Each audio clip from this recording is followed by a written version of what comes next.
नमस्कार। आज हम बात करेंगे योग की और क्या योग गर्भावस्था में किया जाता है।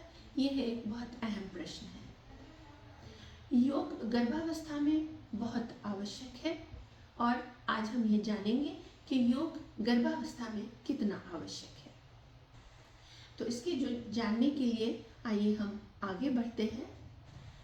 बेटी, बहन, पत्नी और बहू के बाद माँ बनने की यात्रा स्त्रीत्व को संपूर्णता का एहसास देती है। माँ बनने की यात्रा यानी कि गर्भावस्था, इस अवधि के दौरान मन को शांत व स्वस्थ बनाए रखना बहुत आवश्यक है। योग में अनुसंधान ने यह प्रमाणित किया है कि सकारात्मक दृष्टिकोण विकसित करने के लिए तथा तनाव को नियंत्रित रखने के लिए योग बहुत आवश्यक होता है।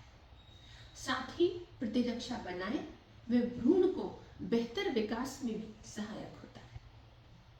गर्भावस्था के दौरान नियमित रूप से व्यायाम करने से मनोस्थिति में सुधार, गर्भावस्था की परेशानियों में कमी तथा समग्र स्वास्थ्य में वृद्धि होती है। गर्भावस्था से संबंधित योग को हम 3 प्रकार में विभाजित कर सकते हैं। पहला, गर्भावस्था के पूर्व योग को प्री प्रेगनेंसी या फर्टिलिटी योग कहा जाता है।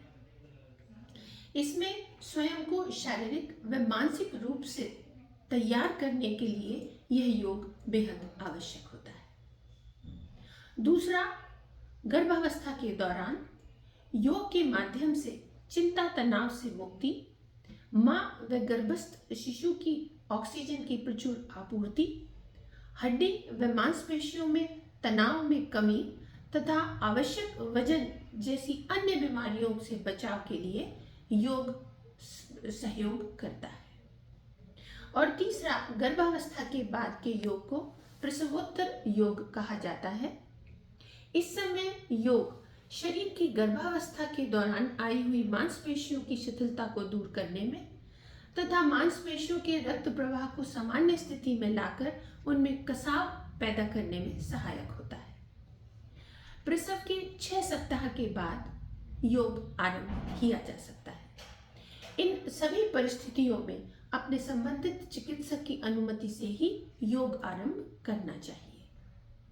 तो ये तो बात थी कि योग गर्भावस्था में बेहद आवश्यक होता है और मानसिक व शारीरिक रूप से आपको स्वस्थ करने में सहायक होता है।